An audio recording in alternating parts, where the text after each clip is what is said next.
প্রিয় দর্শক, আসসালামু আলাইকুম। এই মুহূর্তে আমরা আছি এই 22 তারিখ থেকে ফেসবুকে অথবা ইউটিউবে আলোচিত একটি বিষয় আমতলীতে, যে এক বরযাত্রী নিয়ে এই ব্রিজটা পারাপারের সময় আপনার এখানে মাইক্রো বাস পড়ে গিয়েছে এবং মর্মান্তিক দুর্ঘটনা ঘটেছে।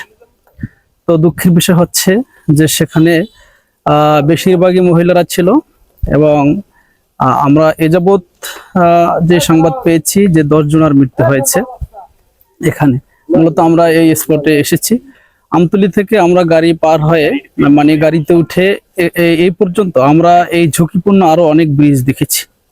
তো আমার প্রশ্ন হচ্ছে যে আমাদের জনপ্রতিনিধিদের কাছে আমাদের যে বার্তাটা থাকবে যে এই ঝুঁকিপূর্ণ ব্রিজগুলো অন্তত যদি সংস্কারও না হয় অন্তত বন্ধ করে দেওয়া উচিত। তাইলে আর কত মায়ের বুক খালি হওয়ার পরে এই ব্রিজগুলো সংস্কার হবে। আমরা অসংখ্য ব্রিজ দেখেছি।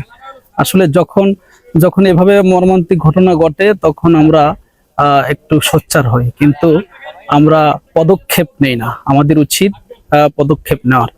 আসলে যাদের প্রাণ হারিয়েছে মূলত তাদের একটা আনন্দ ঘন পরিবেশ ছিল, শুভ একটি কাজের উদ্দেশ্য তারা রওনা দিয়েছিল, কিন্তু নিমিষেই সেই আনন্দ ঘন মুহূর্তটা শেষ হয়ে গেল। আসলে এভাবে কতটি মায়ের বুক খালি হলে আমরা এই ঝুঁকিপূর্ণ ব্রিজগুলোকে সংস্কার করতে পারবো। আশা করি জনপ্রতিনিধিরা জোরালো ভূমিকা রাখবে, প্রশাসন মানে জোরালো ভূমিকা রাখবে। অন্তত যদি সংস্কারও না হয় ব্রিজগুলো বন্ধ করে দেওয়া উচিত। আমি এই প্রত্যাশা রেখে বিদায় নিচ্ছি। আসসালামু আলাইকুম রহমতুল্লাহ।